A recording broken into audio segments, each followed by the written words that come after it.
A 6-year-old boy's laughter turned to silence inside a suburban home during lockdown. Behind closed doors, love became cruelty, and a nation would soon demand answers. This is the heartbreaking true story of Arthur Labinjo Hughes, a tragedy that shocked Britain and exposed how unseen pain can end in unthinkable loss.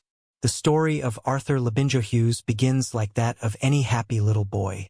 Born in the West Midlands, he was known for his bright smile, his love of football, and his endless curiosity about the world around him. Family members described him as a caring, talkative child who loved to tell stories and make people laugh. His early years were spent surrounded by warmth and laughter, particularly with his mother, Olivia Labinjo Halcrow, who adored her son deeply. But fate, and a series of tragic choices by the adults in his life, would soon take Arthur down a path no child should ever have to walk. In 2019, Arthur's life took a sudden and irreversible turn. His mother, Olivia, was sentenced to prison following a domestic altercation that ended in tragedy. With her imprisonment, Arthur's care was transferred to his father, Thomas Hughes, a man who at first seemed determined to provide the best life he could for his little boy.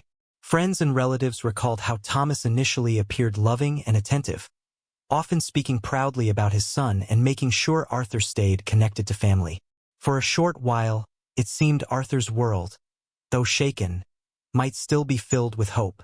But early in 2020, everything began to change when Thomas met Emma Tustin.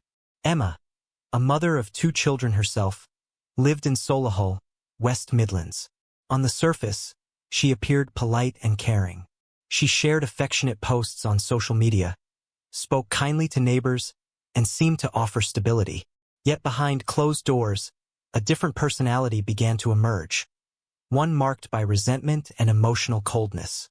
Her relationship with Thomas moved quickly, and before long, Thomas and Arthur were spending most of their time at Emma's house. When the COVID-19 lockdown began in March 2020, many families across the country found themselves confined to their homes. For Arthur, however, that isolation meant something far more serious. It separated him from the people who truly cared for him. His grandparents, uncles, and teachers all became distant voices at the other end of a phone line. The school closures removed one of the few safe spaces where someone might have noticed that something was wrong. And as restrictions deepened, Arthur's world became smaller, quieter, and more frightening. In the early days of living with Emma, things seemed normal. But subtle signs of tension began to appear. Relatives who video-called Arthur noticed that he looked tired or withdrawn. He spoke less and smiled less. Sometimes, when asked if he was okay, he would simply nod, his eyes looking toward the floor. Thomas, who had once been a protective father, seemed distracted and distant, often echoing Emma's complaints about Arthur being difficult or naughty. It was clear that Emma's influence over Thomas was growing. She began setting rules in the house, dictating how Arthur should behave, what he should eat, and even how he should speak. Those who knew her later described her as controlling and quick to anger. If Arthur misbehaved, she would impose long punishments, often making him stand still for long periods or isolating him in a room alone. What began as strict discipline soon became a pattern of emotional cruelty. Family members tried to stay in touch, but lockdown restrictions made visits impossible. Arthur's grandmother, Joanne, became increasingly worried after seeing bruises on his small arms during a video call. When she raised her concerns with Thomas, he dismissed them as rough play or accidents. But deep inside, Joanne felt something was wrong. She called social services, expressing her fears. An official visited briefly but, after a short assessment, concluded there was no immediate danger. That moment would later haunt those who had tried to protect him. Meanwhile, inside the Solihull home, Arthur's days were growing more difficult. He often stood quietly in the corner of the room, afraid to move or speak unless spoken to. He was given little to eat and sometimes told that food was a privilege he had to earn. His stepmother's tone toward him became cold, while his father, who once would have defended him, began to echo her criticisms. The pair's relationship created a world in which Arthur's small voice was ignored, his needs overlooked, and his spirit gradually broken. In those months, CCTV cameras installed in the home, initially for security reasons, captured glimpses of Arthur's daily life. In the footage later shown during the trial, the little boy appeared frail and exhausted, whispering softly to himself words no child should ever have to say. "Nobody loves me." It was an echo of his loneliness, a reflection of how isolated he had become from the warmth and protection every child deserves. The neighbors occasionally heard crying but assumed it was just the stress of lockdown getting to the family. Few could have imagined the reality behind those walls. As the weeks passed, Arthur's condition worsened. His energy faded, and his once bright eyes lost their spark. Even so, he tried to hold on to small joys, remembering his favorite football team, dreaming of seeing his grandmother again, and asking if he could go back to school. Those hopes would remain unfulfilled. Through it all, the contrast between Emma and Thomas was striking. Emma projected confidence and control, while Thomas seemed lost, torn between love for his son and loyalty to his partner. Friends who spoke to him during that time recalled that he seemed unsure, anxious to please Emma, and unwilling to challenge her authority. This imbalance of power would prove disastrous, as Emma's resentment of Arthur deepened and Thomas's silence became a dangerous kind of complicity. Outside the home, the world continued to struggle with the pandemic. Schools were closed, social workers were overwhelmed, and visits were restricted. In such isolation, Arthur's suffering remained invisible to almost everyone who might have saved him. The warning signs, his weight loss, his withdrawn demeanor, his fearful behavior, were hidden behind lockdown doors. Each missed opportunity to intervene brought the story closer to its heartbreaking end. By the time summer arrived, the cheerful, chatty little boy who had once filled his home with laughter had grown quiet and weary. Those who saw him near the end noticed the drastic change. He seemed smaller, thinner, and afraid to speak out of turn. Behind his silence was a desperate hope that someone might finally listen. Arthur's story, even at this early stage, stands as a reminder that harm doesn't always begin with violence. Sometimes it starts with neglect, silence, and the slow fading of empathy. What began as a new chapter for a father and son living through lockdown would soon become one of the most devastating child abuse cases in recent British history. A story that would shake an entire nation and leave behind questions that still demand answers. By the time the weeks turned into months, the atmosphere inside the Solihull home had changed entirely. What had once been a household adjusting to new routines during the lockdown had become a place filled with tension and fear. Arthur's laughter had long faded. In its place was silence and obedience. He moved carefully, speaking only when spoken to, always aware of the sharp glances that could come his way at any moment. Outside, the sun of early summer shone brightly, but inside, his world was closing in. Emma Tustin's behavior grew colder and more calculated. She kept detailed control over the house, dictating not only when Arthur could eat or rest but also how he was supposed to behave. If he spoke too loudly, she would scold him. If he cried, she would mock his tears. Over time, Thomas Hughes began to adopt her attitude, repeating her complaints about his son's supposed misbehavior. The once loving father, now caught between fear and manipulation, began sending messages that mirrored her harshness. Texting Emma words of agreement when she spoke ill of Arthur, promising to discipline him further when he returned home from errands. The lockdown meant that few outsiders could see what was truly happening. Relatives who tried to reach out noticed that video calls were often cut short, and whenever they managed to speak to Arthur, he seemed nervous and hesitant. On one call, his grandmother, Joan, noticed that his face looked thinner and pale. She gently asked him if he was eating properly, and Arthur's small voice answered, "I'm okay, Nana." Behind the smile he tried to give her, the pain was visible. Joanne's instincts screamed that something wasn't right. She contacted social services again, describing her growing fears. A visit was arranged, but the brief check did not reveal the true extent of what was happening. Emma and Thomas were polite, cooperative, and convincing. They said Arthur was having trouble coping with the separation from his mother and was acting out. The social worker saw a tidy house and a quiet child who said very little. Within minutes, the visit ended, and the case was closed. That short encounter would later be one of the most discussed moments in the aftermath of Arthur's death. A lost opportunity to save a life. Inside the house, Arthur's treatment worsened. His daily meals became smaller, and often he was told he had to earn food by behaving. Sometimes he was given only bread, sometimes nothing at all. He was made to stand by the front door for hours as a punishment, forbidden from sitting down even when his legs trembled. When he asked for water, he was told he didn't deserve it. Emma recorded some of his cries on her phone, sending the clips to Thomas as if to prove how difficult he was being. The messages between the couple revealed an alarming pattern. Emma described Arthur's behavior in cruel terms, and Thomas responded with approval, encouraging her to continue disciplining him. Neighbors began to notice something was off. They occasionally heard crying from inside but assumed the noise came from normal family stress during lockdown. One neighbor later said she heard a child saying, "Please let me go," but thought perhaps he was just being scolded for misbehavior. Nobody imagined the severity of what was truly happening. Behind those walls, a 6-year-old boy was growing weaker by the day, his hope dimming with every passing moment. Arthur tried to remain brave.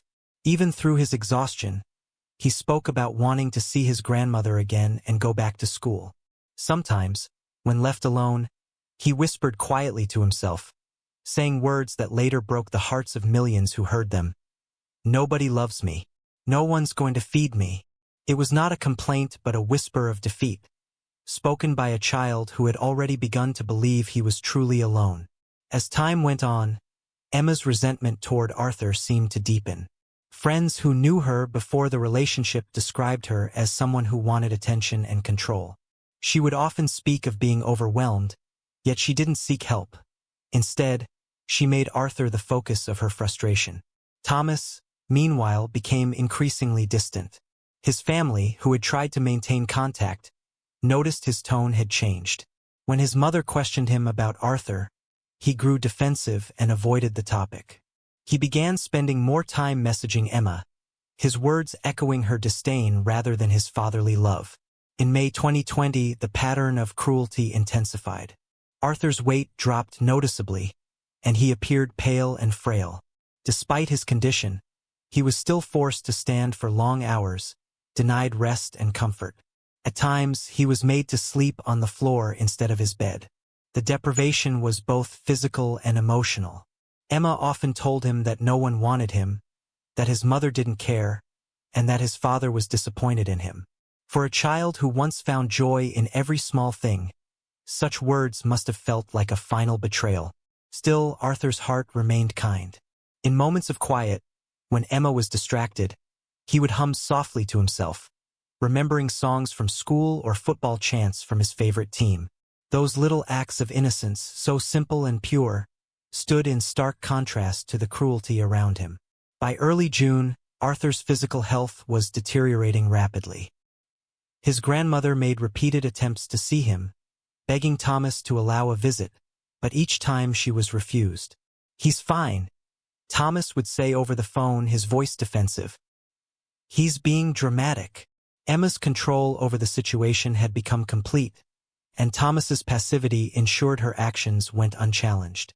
Then came the days that would lead to the final tragedy. During one of their text exchanges, Emma complained that Arthur had misbehaved.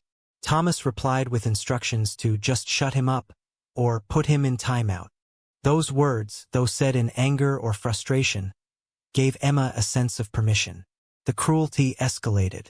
The house that once held laughter was now filled with silence, broken only by the sound of a child's small footsteps and the echo of his quiet sobs. No one from the outside knew what was happening. The lockdown had hidden everything. It was a story unfolding in plain sight, yet invisible to those who might have saved him. In the days leading up to June 16, 2020, the tension reached its peak. Arthur was weak, dizzy, and struggling to stay on his feet. His face, once round and full of life, had grown thin. Yet even then, he tried to please the adults around him, saying, "I'll be good now," and asking if he could have a hug. Those words were met with coldness. For Emma, it was not enough. For Thomas, it was easier not to see. In those final weeks, Arthur's world had become impossibly small. 4 walls, 1 floor, and the faint light from a window he was rarely allowed to look out of. The isolation, the silence, and the absence of kindness had taken their toll. And though no one could have known it yet, the story was nearing its heartbreaking end. One that would later shake an entire nation and force it to question how such suffering could go unnoticed for so long. June 16, 2020, began like any other day in the Solihull home, quiet and heavy with unease. The morning light filtered through the curtains, but inside the house, there was no sign of warmth or peace. Arthur, weak and exhausted, tried to stand as he had been taught. Arthur's frail body could no longer bear the strain. Throughout the morning, he was reportedly made to stand for hours without rest. His breathing was shallow, his eyes sunken. At one point, when he stumbled and fell, Emma's frustration erupted. What followed was an act that ended Arthur's short life. The evidence later revealed that Emma had shaken and struck him with force, causing a devastating head injury. The impact left Arthur unconscious on the floor. Instead of rushing to his aid, she took her phone, capturing images of him lying still, and sent them to Thomas along with messages that seemed to show no concern for the child's condition.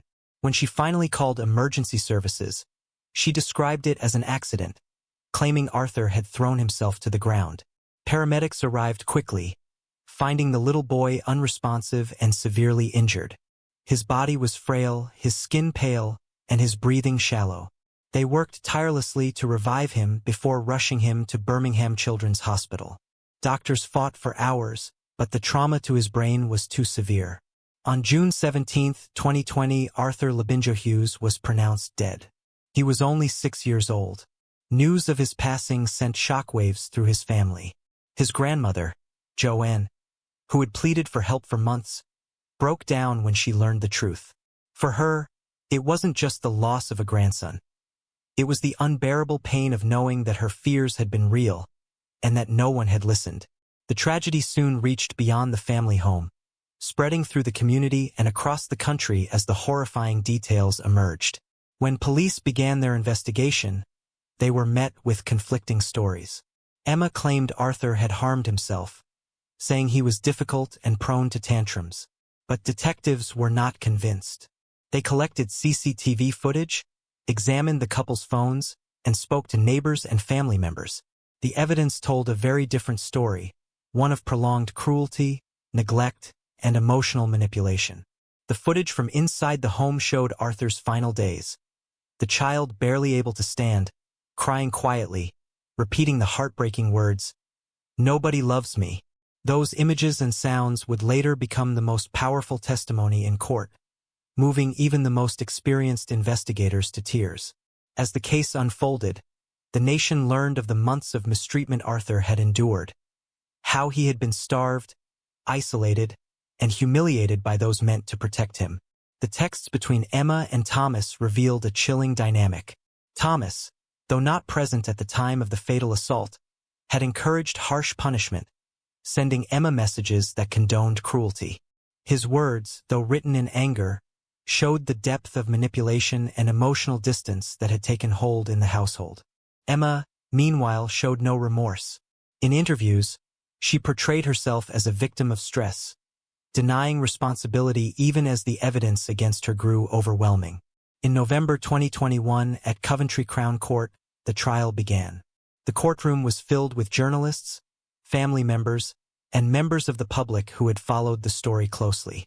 Prosecutors described Emma Tustin and Thomas Hughes as utterly ruthless, unthinking, and pitiless. The jury was shown the footage from inside the house and heard recordings of Arthur's final cries. Each piece of evidence painted a devastating picture of a child whose suffering had been ignored. Witnesses included teachers, relatives, and social workers who shared how they had tried to raise concerns, but had been unable to intervene in time. As the days passed, the court heard about Emma's manipulative behavior and how she had isolated Arthur from everyone who loved him. Thomas's role was also examined closely. Though he had not struck the final blow, the prosecution argued that his indifference and encouragement of punishment made him complicit in the abuse. Text messages between the couple were read aloud, showing how both adults contributed to the cruelty that led to Arthur's death. When Emma took the stand, her demeanor remained detached. She denied harming Arthur intentionally, insisting that she had panicked after he fell. But the medical experts left no doubt. Arthur's injuries were the result of a violent assault. The pathologist described the trauma as unsurvivable, explaining that the force required could not have come from an accident. The evidence was clear, and the courtroom sat in silence as the truth unfolded. On December 3, 2021, the jury delivered its verdict.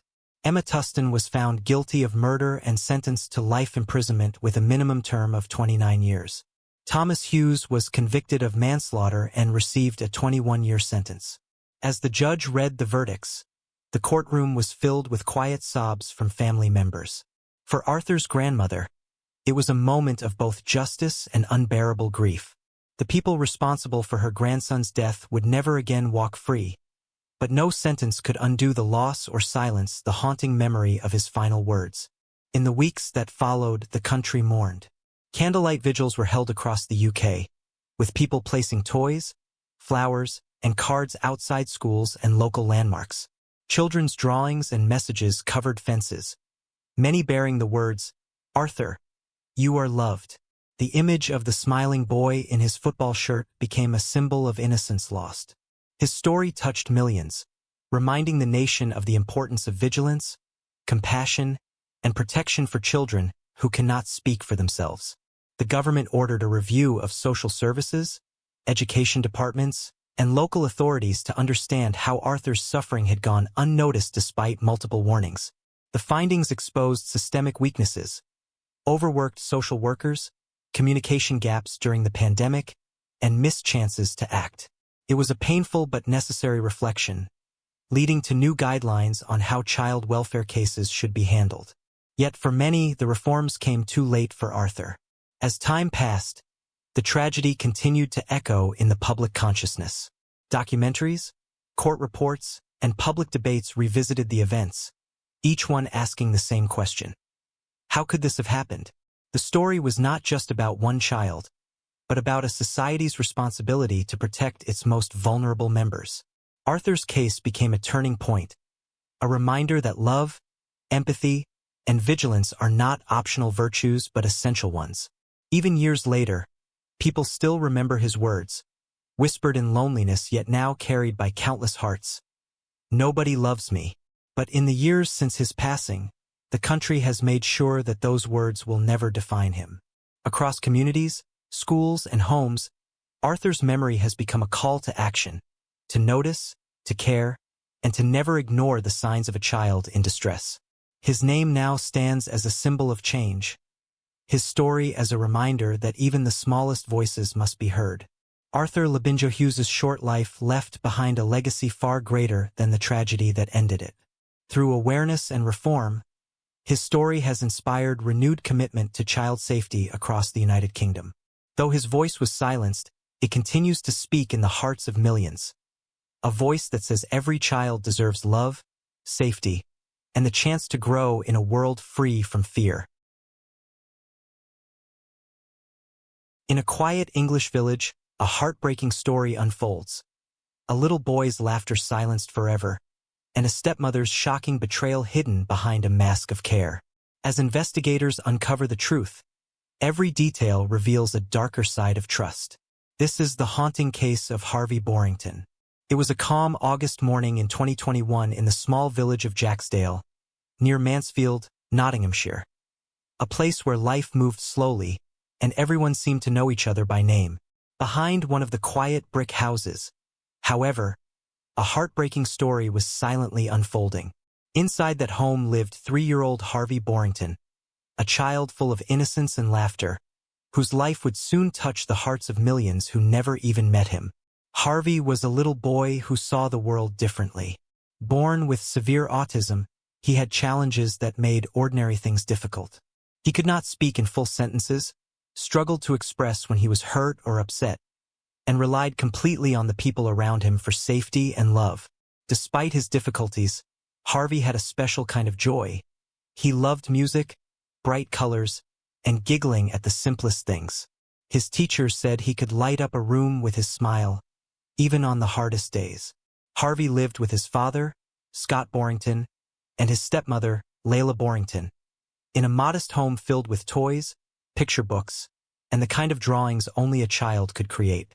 Scott worked long hours to provide for his family, often leaving early and returning late. He trusted Layla to care for Harvey while he was away, believing she was helping create a stable, loving home. Layla was only 23, still young, still figuring out the challenges of motherhood, especially with a child who needed extra patience and care. To friends and family, she appeared calm and responsible, sharing occasional photos of Harvey playing or resting.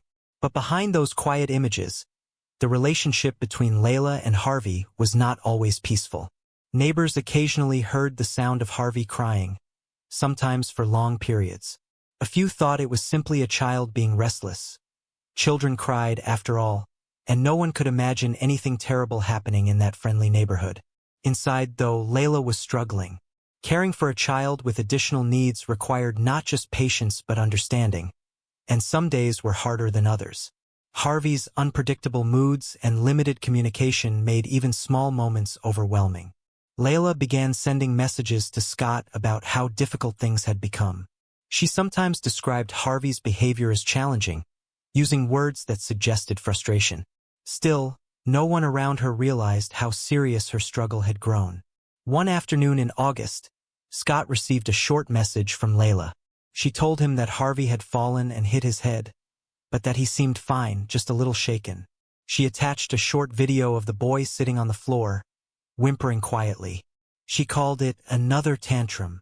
From a distance, Scott believed what he saw. Parents often see minor falls, and Harvey was known to stumble sometimes because of his coordination issues. What Scott didn't know was that something far more serious had happened. The injury Harvey suffered that day would later be described by doctors as severe and life-threatening, the kind that could not have been caused by a simple fall. Hours later, when Harvey became unresponsive, Layla finally called emergency services. The paramedics arrived quickly, but the scene they walked into was tragic. Harvey was unconscious, with visible bruising and swelling on his head. The team worked frantically to stabilize him, performing life-saving measures before rushing him to Queen's Medical Center in Nottingham. Despite their best efforts, Harvey never regained consciousness. The hospital doctors, after exhaustive attempts to save him, had to deliver the devastating news. The little boy had passed away from a catastrophic brain injury. What began as an emergency call soon turned into a criminal investigation. The doctors who examined Harvey noted that the injuries were inconsistent with a fall. His skull fracture and internal bleeding suggested impact force. When the police arrived at the home, they found a scene that seemed tidy but tense. Layla appeared emotional yet defensive, explaining repeatedly that Harvey had fallen backward from a chair while playing. She described it as a tragic accident. Officers listened, took notes, and began the process of gathering evidence. But even in those first few hours, doubts began to form. Detectives examined Layla's phone and found the videos she had sent to Scott earlier that day, clips showing Harvey injured, crying softly. They were unsettling not because of what was shown, but because of what was missing. Any sign of urgency, any call for help. Layla's calm narration in those clips raised questions about her state of mind. Why record a child in distress instead of rushing to help him? Why wait before calling for medical assistance? These questions became the center of the inquiry. As the days passed, the truth started to take shape. Forensic experts examined the injuries, concluding they were likely caused by deliberate force rather than an accident. Meanwhile, Harvey's school and family were interviewed, painting a picture of a vulnerable child who had shown unexplained bruises on earlier occasions. Teachers remembered once asking about a small mark on his face, but they were told it happened during playtime at home. There had been no official report, no sign of danger that anyone could confirm. Scott, now consumed by grief, cooperated fully with investigators. His heartbreak was evident in every statement he gave. He replayed Layla's messages again and again, trying to understand how he could have missed the signs. Friends described him as a devoted father, quiet but loving, always talking about Harvey's progress and little victories. A new word spoken, a song hummed. Losing his son in such a way shattered him completely. The village of Jacksdale, too, was shaken. News spread quickly, and soon, what had once been a peaceful street was filled with silence and disbelief. Neighbors left flowers and teddy bears outside the Borrington home, whispering prayers for the little boy they had seen playing only weeks before. No one could make sense of how such a tragedy had happened in their midst. The police continued their investigation with care, mindful of the emotions surrounding the case.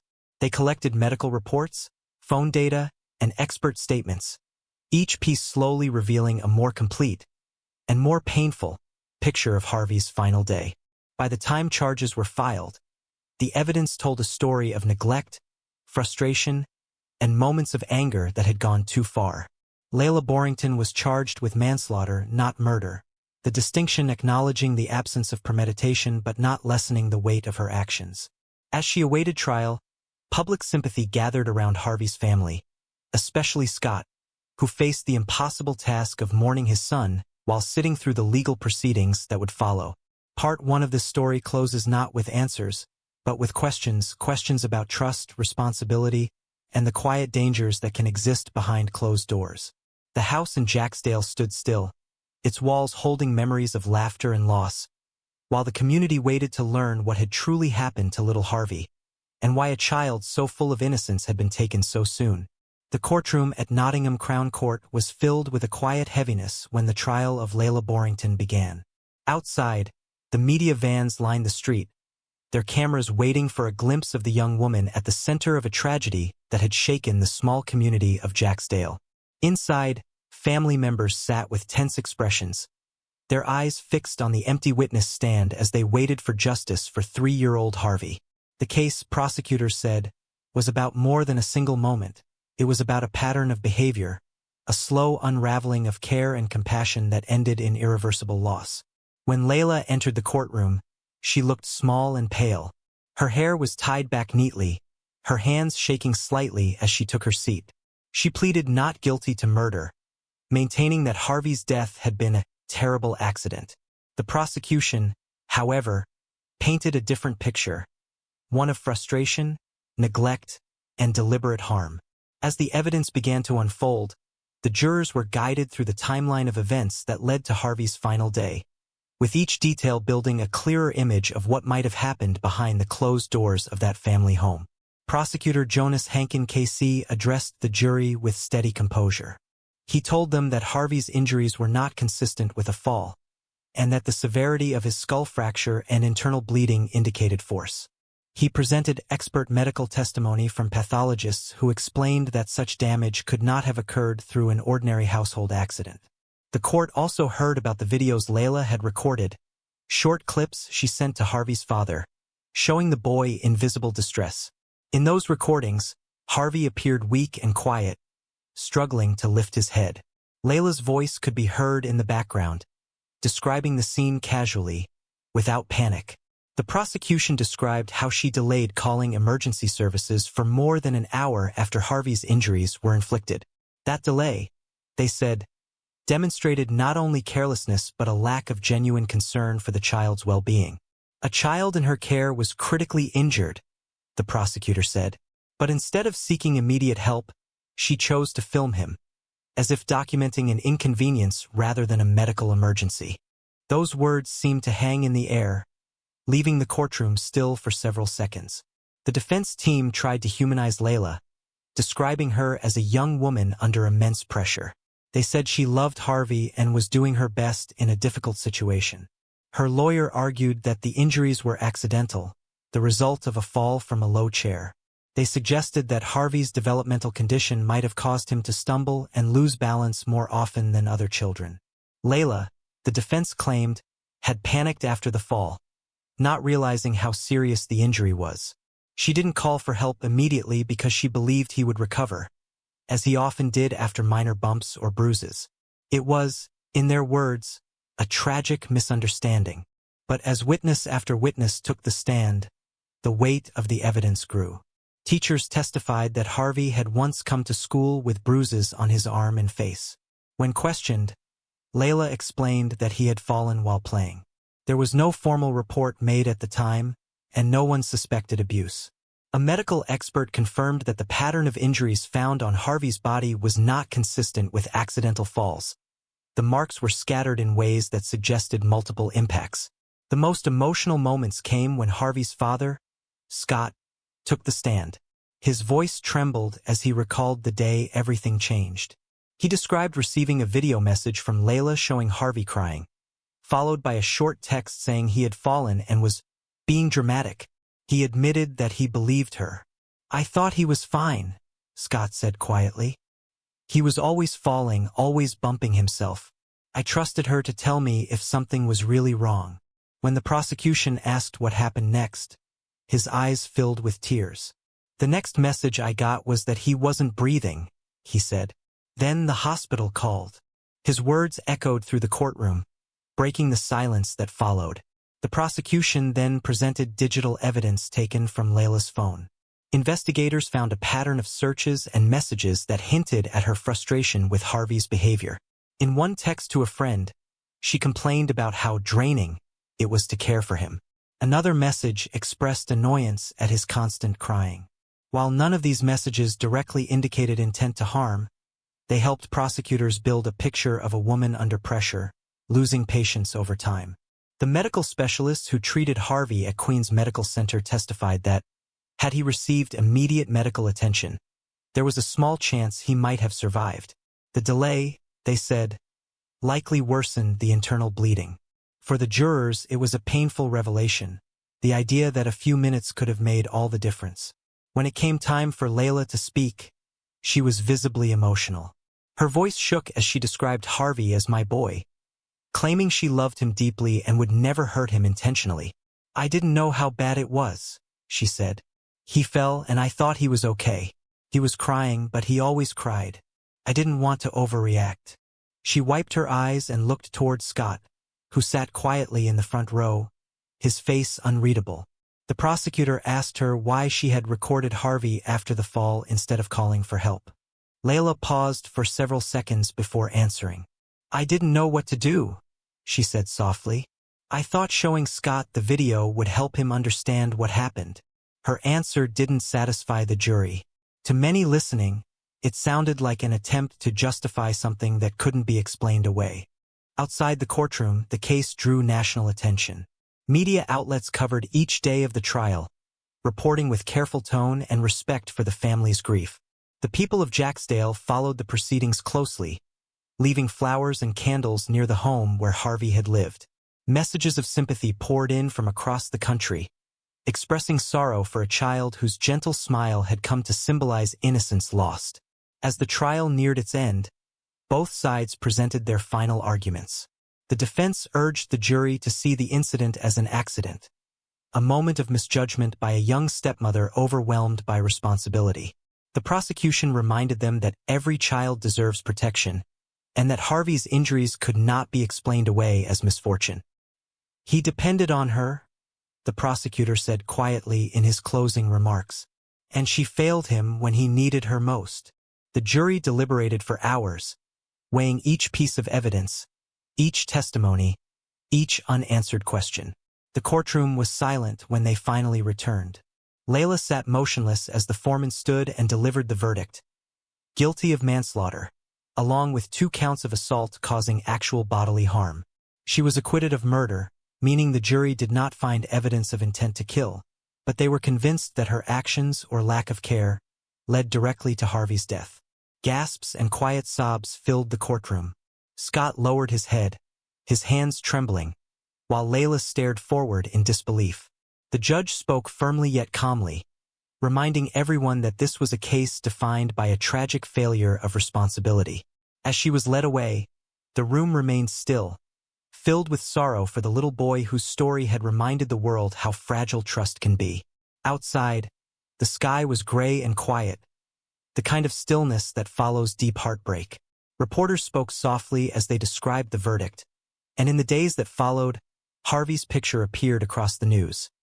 A smiling boy with bright eyes and a gentle grin. The trial had ended, but for those who loved him, the ache had only just begun. The morning of sentencing arrived with a soft drizzle falling over Nottingham. The gray sky seemed to mirror the grief that hung in the air as people gathered outside the courthouse once more. Inside, the atmosphere was solemn. There were no more arguments to be made, no more evidence to review, only a reckoning. Layla Borrington sat quietly in the dock, her face pale, her eyes heavy with exhaustion. Across the courtroom, Harvey's father, Scott, sat in the same seat he had occupied throughout the trial, holding a small framed photo of his son.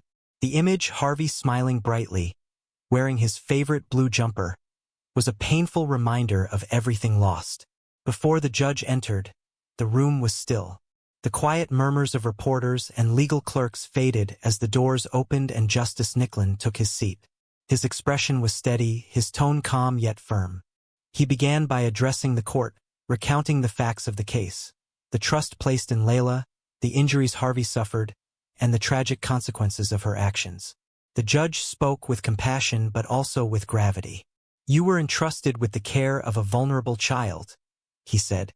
"Instead of protecting him, you failed him in the most fundamental way." His words carried a weight that filled the courtroom.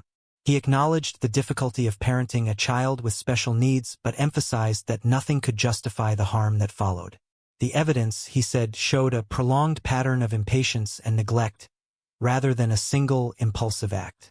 The delay in calling for help, the videos filmed instead of seeking medical attention, all pointed to a lack of care that could not be excused. "Harvey's life depended on you," the judge continued, "and your failure to act cost him that life." As the sentencing drew near, Scott Borrington was invited to deliver his victim impact statement. The room fell silent as he stood, his voice trembling but determined. He spoke not only as a grieving father but as a man trying to make sense of something that could never truly be understood. "Harvey was my little boy," he said softly. He couldn't speak many words, but he didn't need to. His laughter was enough to fill a room. Every morning he would come running to me, smiling. I trusted Layla with him. I thought she would care for him the way I did. I was wrong. His words broke briefly, and for a moment he struggled to continue. "I will never forgive myself for not seeing the signs," he said finally. "And I will never understand how anyone could fail to protect him." The judge thanked him for his courage before turning back to Layla. She looked down, unable to meet his eyes. When he announced the sentence, 15 years in prison for manslaughter and assault, there was no gasp, no outburst, only quiet acceptance. Layla nodded faintly, tears gathering but not falling. The guard stepped forward gently, escorting her out of the courtroom as the sound of shuffling feet echoed through the hall. For Scott, it was not victory or relief. It was simply the end of one chapter of pain. Justice had been served in the eyes of the law, but no sentence could restore what had been taken from him. Outside the court, the rain continued to fall as journalists gave their reports. They spoke carefully, aware of the sensitivity of the case. The story of Harvey Borrington had touched hearts across the country, not because it was sensational, but because it revealed something deeply human: the vulnerability of a child and the fragility of trust within a family. Reporters described how neighbors in Jacksdale had gathered in small groups, leaving flowers, teddy bears, and handwritten notes by the garden gate of the house where Harvey had once lived. Some of the messages were from strangers, parents who said they had hugged their own children tighter after hearing his story. In the days following the sentencing, the community remained united in grief. Harvey's funeral had taken place earlier, a small and private service attended by family, teachers, and friends. The little church in Jacksdale had been filled with white flowers and photographs of Harvey smiling, surrounded by drawings his classmates had made for him. His teacher spoke softly about how he loved to dance during music time and how his giggles would echo down the hallways.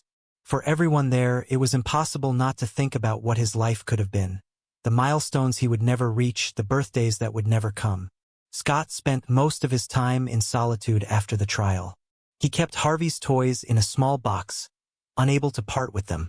Friends said he often visited the park where Harvey used to play, sitting quietly on the same bench they had once shared. There were moments when he spoke to community groups about the importance of awareness and protection for vulnerable children. "No one thinks it can happen in their home," he said once, his voice breaking. But we must never assume that a quiet home means a safe one.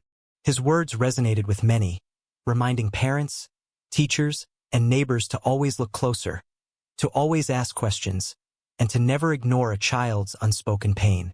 The case also led to wider discussions across the UK about how social services and local authorities handle cases involving children with disabilities. Advocacy groups highlighted that families caring for special needs children often face overwhelming pressure without adequate support. Experts urged for more regular welfare checks and better communication between schools and health professionals. Harvey's story, though deeply tragic, began to spark change. A reminder that every vulnerable child deserves not just love, but protection and vigilance from everyone around them. As months passed, the memory of the trial faded from headlines, but in Jacksdale, Harvey's name remained part of the community. A small playground bench was dedicated in his memory, with a plaque that read, "For Harvey, a child who loved to laugh." Parents would stop by with their children, explaining gently who he was and why the bench was there. It became a quiet symbol of innocence, of lessons learned too late. In prison, Layla began her sentence away from the public eye. There were reports that she expressed remorse, though for many, it felt too late. The law had given its verdict, but forgiveness was something time alone could decide. For the community, the story remained less about her guilt and more about Harvey's life. A life too short, but one that had moved hearts across an entire country. Years later, documentaries and reports would revisit the case, reflecting on how it revealed the hidden struggles within families under pressure. Experts pointed out that understanding and supporting caregivers, especially those caring for children with additional needs, could prevent future tragedies. Harvey's name was often mentioned in discussions about safeguarding policies, ensuring that his story, while heartbreaking, would never be forgotten. As the final images fade from memory, what remains is the portrait of a little boy, innocent, joyful, and full of light, a child who couldn't always speak but whose presence spoke louder than words. His life became a mirror, showing society the importance of empathy, awareness, and protection. In Jacksdale, where it all began, the wind still moves softly through the trees near the playground bench that bears his name. And sometimes, when the evening is quiet, locals say they can almost hear the faint echo of a child's laughter, gentle, pure, and eternal. In a quiet Georgia suburb, a little girl's voice was silenced behind closed doors, her smile hidden, her story untold. What happened inside that home would shock the nation and expose how love, fear, and silence intertwined. This is the haunting story of 10-year-old Imani Moss, and the truth no one saw coming. It begins in the quiet suburbs of Lawrenceville, Georgia, a place where life often passes unnoticed, tucked behind rows of apartment complexes and tree-lined streets. To the outside world, the Moss family appeared ordinary. A father, a stepmother, and a little girl, their lives blending into the calm rhythm of everyday living. But behind those closed doors, something deeply tragic was unfolding, something that would later break the hearts of everyone who heard the name Imani Gabrielle Moss. Imani was born in 2003, a bright-eyed child who carried a natural spark that people noticed instantly. Teachers described her as gentle, thoughtful, and eager to please. Her laughter was soft but genuine, the kind that could fill a room with warmth. She loved books, especially stories with fairy tale endings, and often spent hours sketching small drawings of castles, stars, and smiling faces. For a time, it seemed as if she might escape the instability that surrounded her early childhood. Her biological mother, Candace, had struggled with personal challenges that made it difficult to provide a stable home. It wasn't that she didn't love her daughter. She did, deeply. But life's hardships can sometimes outweigh a person's capacity to care. Eventually, the state intervened, and Imani was placed in the custody of her father, Iman Moss. Family members felt this might be a new beginning, a chance for the young girl to grow up in safety and love. Iman, quiet and soft-spoken, was known as a man who avoided conflict. After gaining custody of Imani, he worked hard to build a life for her. In time, he met Tiffany Nicole Moss, a preschool teacher who seemed kind, patient, and dependable. To those who knew them, the match looked promising. Tiffany appeared devoted, and her gentle demeanor gave the impression of someone who understood children. No one could have guessed that beneath her calm surface, darker emotions were quietly growing, emotions that would later twist into something unrecognizable. When Tiffany entered Amani's life, the dynamic inside the home began to shift. First, things appeared normal. Tiffany took an active role in household routines, cooking, organizing, and helping Amani with schoolwork. But over time, those who were close to the family began to notice changes. Amani, once lively and talkative, grew quieter. Her presence at school became irregular, and teachers began expressing concern about her appearance and behavior. Sometimes she seemed tired, other times distracted or withdrawn. The signs were subtle at first, the kind that can easily slip through the cracks of busy lives. But to those who looked closer, something felt wrong. School staff reached out multiple times, sensing distress that Amani could not express in words. Each time, her father reassured them things were fine, that Amani was simply going through a difficult phase. Tiffany, meanwhile, was always polite and calm in front of outsiders. She smiled when needed, her tone measured and pleasant, giving no indication of the growing control she held inside the household. Over the months, Tiffany's influence deepened. She became increasingly strict with Amani, enforcing harsh routines under the guise of discipline. Simple mistakes, like leaving a toy on the floor or not finishing homework, turned into reasons for punishment. Aman, caught between his wife and his daughter, struggled to intervene. He wanted peace, a quiet home, free of conflict, and in his silence, Tiffany's authority grew unchecked. Isolation became the norm for Amani. Friends stopped seeing her outside of school. Birthday parties were no longer allowed, and family visits became rare. When relatives tried to reach out, Tiffany often said Amani was unwell or busy. The little girl who once loved to talk about her favorite books now spent hours alone, her world shrinking day by day. What made the situation even more tragic was how unnoticed it all went. Child protective agencies had been involved in Amani's life before, but reports faded over time. Case files were closed, and people assumed that things had improved. In reality, Amani's voice was being slowly erased from the world around her. Inside the Moss household, the atmosphere was heavy with control and silence. Tiffany began limiting Amani's food as a form of discipline, at first small restrictions, later turning into long periods without proper meals. When Aman noticed, he questioned her gently, but Tiffany dismissed his concerns, claiming that Amani was being disobedient and needed structure. Aman, unsure how to challenge her, chose silence once again. Amani's health began to decline. Her once bright eyes lost their shine, and her energy faded. Teachers noticed the changes and tried to raise alarms again, but Amani's absences grew more frequent, and eventually, she disappeared from school altogether. It was as if she had vanished from public view, a child quietly fading into the background of a life that should have been filled with color and laughter. In many ways, Amani's story reflected a tragedy that happens too often, a child caught between love, fear, and indifference. Her father's inability to stand up against the growing dominance of his wife created a silent storm inside their home. Tiffany, once seen as nurturing, had become increasingly distant and cold, her actions driven by resentment rather than care. By the time 2013 arrived, those who once knew Amani hardly recognized her. Her small frame, her frail voice, and her withdrawn demeanor painted a heartbreaking picture. Neighbors rarely saw her outside. The girl who used to ride her bike through the complex courtyard now stayed hidden behind drawn curtains. That year, the walls of the Moss home concealed a devastating truth.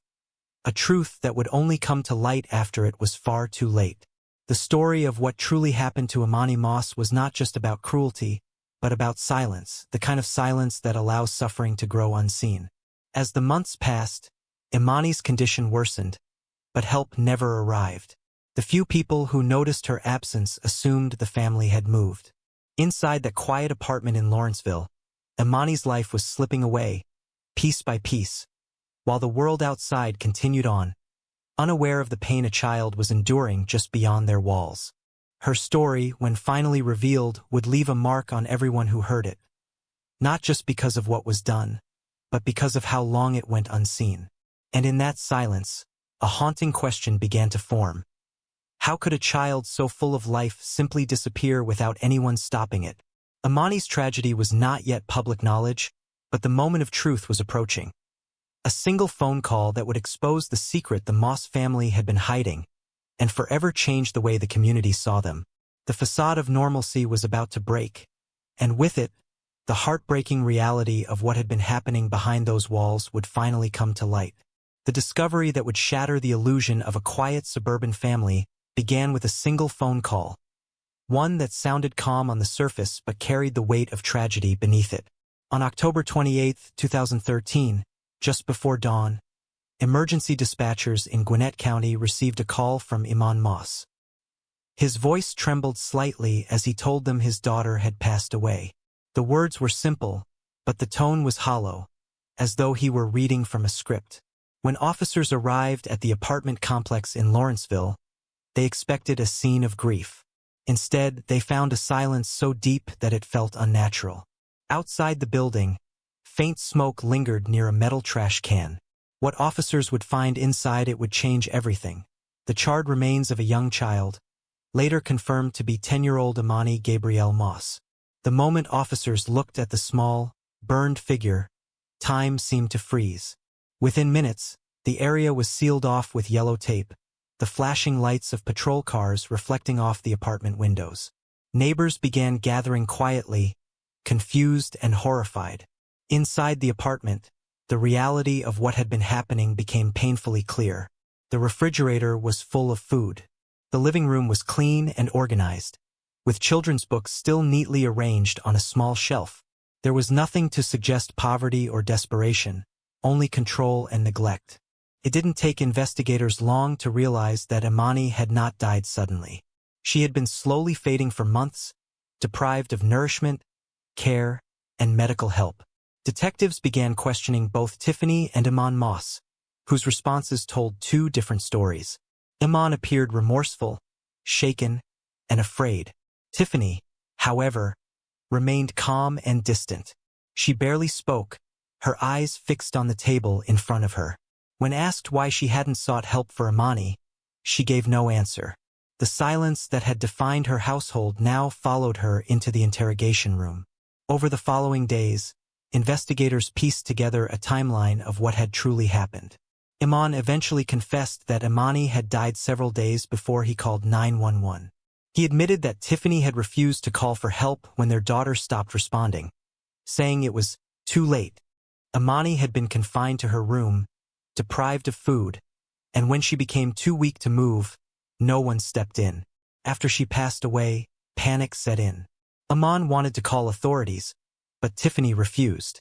Instead, she insisted they dispose of the body. In a desperate attempt to conceal what had happened, Iman placed Imani's small body in a trash can and tried to burn it using charcoal and lighter fluid. But the flames never consumed everything.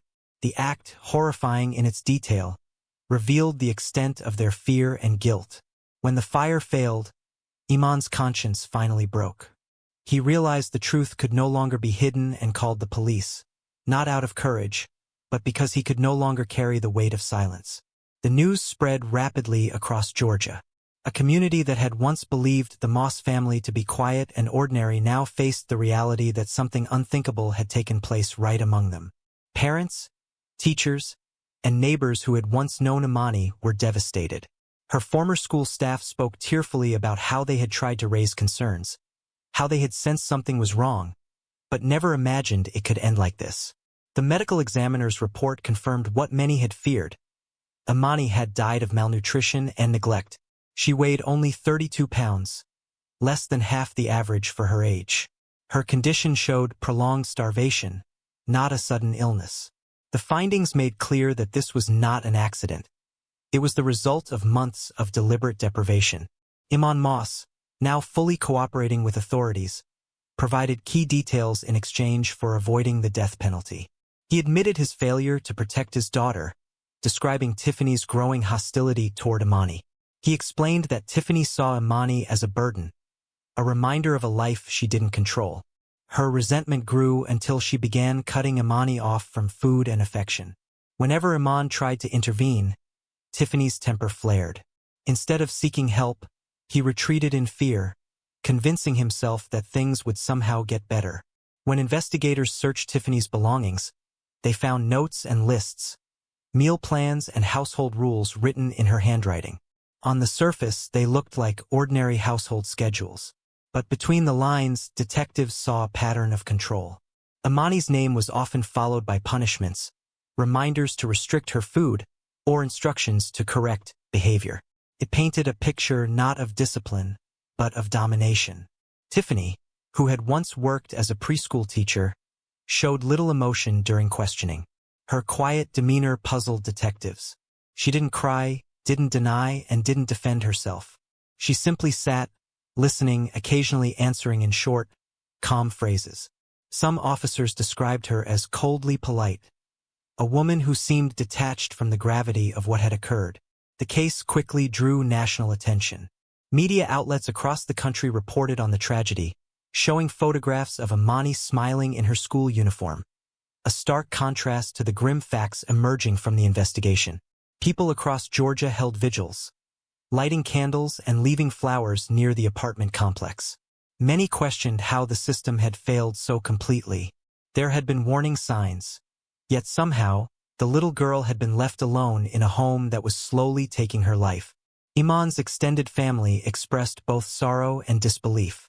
Relatives said they had tried to stay involved in Imani's life but had been pushed away. Calls went unanswered, and visits were refused. Each time they tried to see her, Tiffany had an excuse. To them, it now felt like every no had been a missed chance to save her. When the case went to trial, the courtroom atmosphere was heavy with grief. Reporters filled the benches, sketch artists captured every expression, and the jury listened to testimony that was difficult to hear. Iman took the stand and confessed to his role. He described Tiffany's dominance in their home, saying he feared her anger.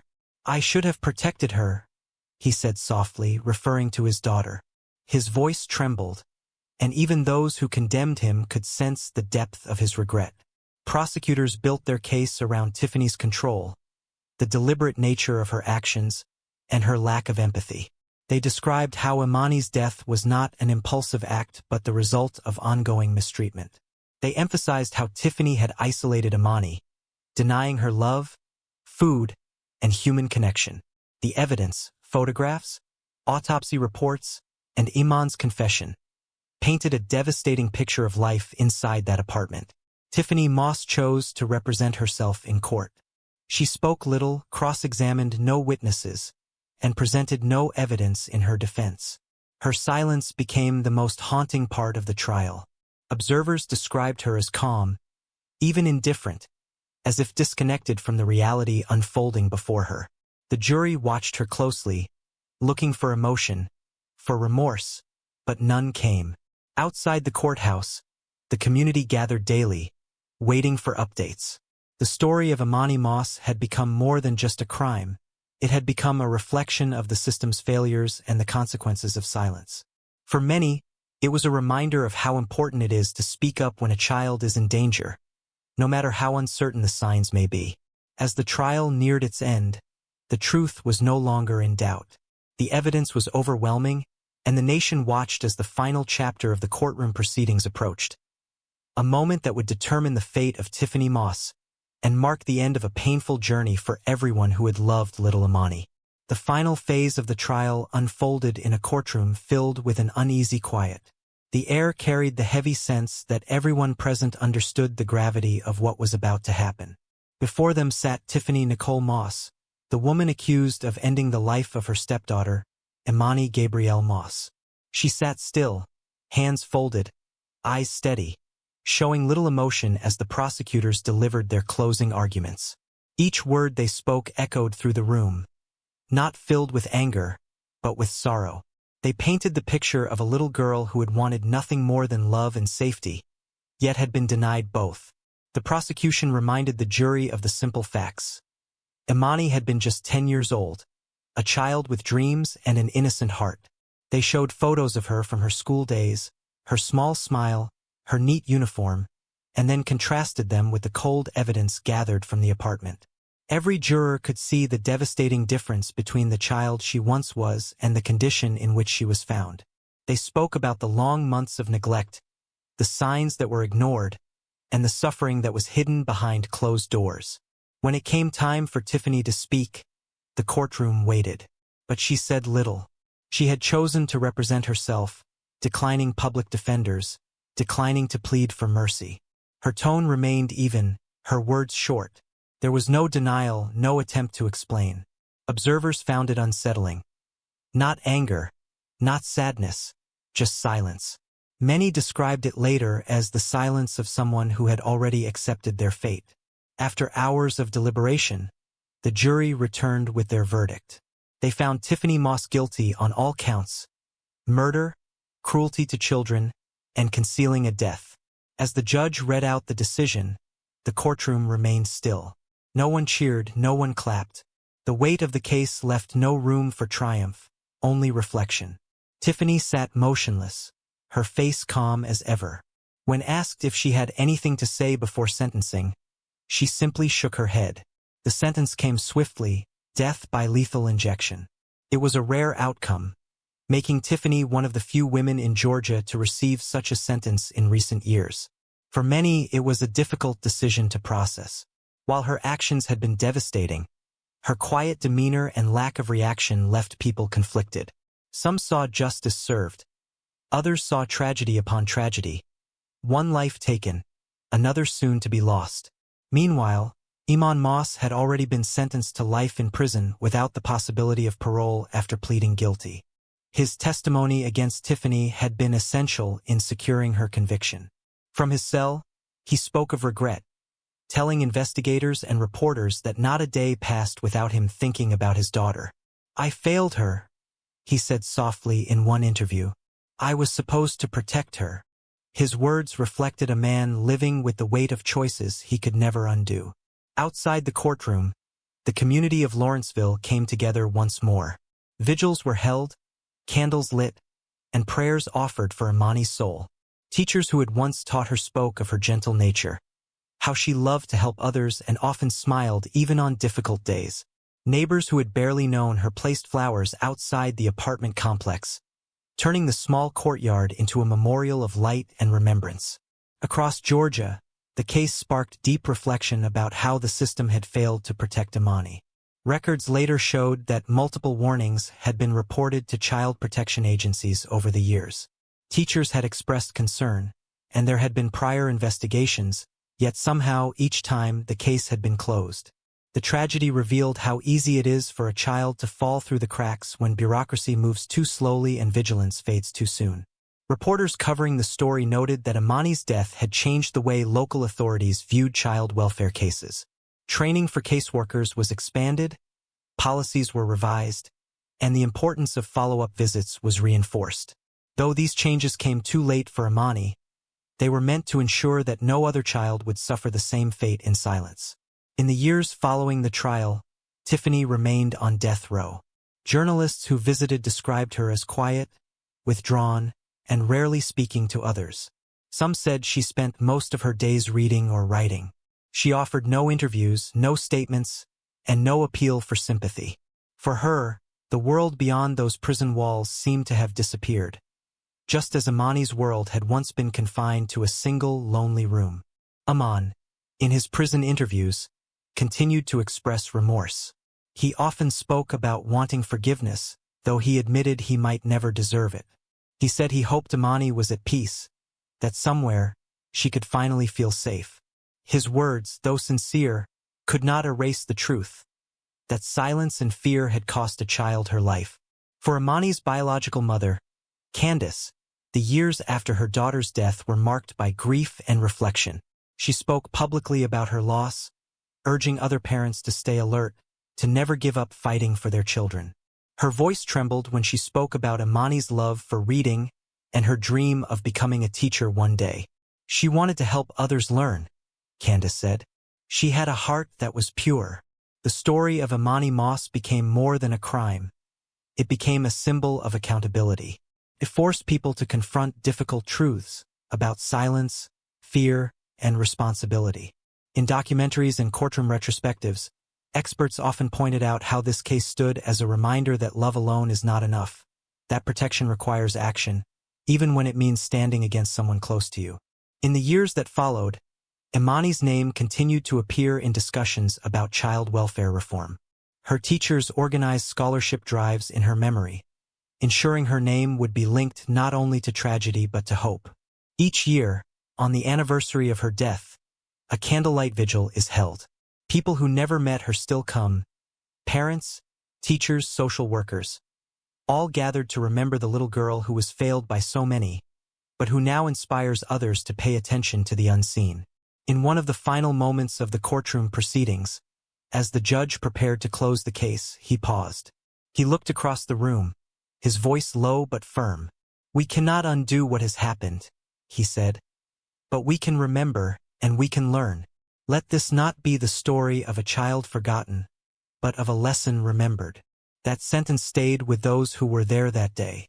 For every teacher who raised concerns, for every neighbor who wished they'd asked more questions, and for every official who signed a closed case file, the name Imani Moss became a call for awareness, a reminder of how small acts of courage might save a life.